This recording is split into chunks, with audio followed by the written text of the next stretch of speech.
আজ আমরা বানাবো ভাপা পিঠে। প্রথমে জল গরম করতে দেবো, ওতে স্বাদ মতো নুন দিতে হবে। তারপর জল ভালো করে গরম হয়ে গেলে চালের গুঁড়ো দেবো। চালের গুঁড়ো ভালো করে মাখিয়ে নেবো। তারপর ভালো করে মেখে নেবো। তারপরে এরকম করে পিঠে বানিয়ে নেবো। সব পিঠেগুলো এরকম করে বানিয়ে নিতে হবে।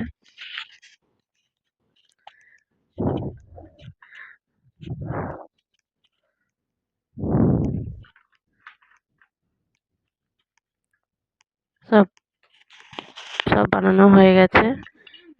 এবারে ডেকচিতে গরম জল বসিয়েছি। জল গরম হয়ে গেছে। ডেকচির ওপরে ফুটো থালা বসিয়ে দিয়েছি, ওর ওপরে পিঠে দিয়ে দিয়েছি। পিঠে দিয়ে ঢাকা দিয়ে দিতে হবে। এবার 10 মিনিট পরে নামিয়ে নিতে হবে। দেখো বন্ধুরা, পিঠেগুলো কত নরম হয়েছে, কত সফট, খেতে খুব টেস্টি। কে খায়নি?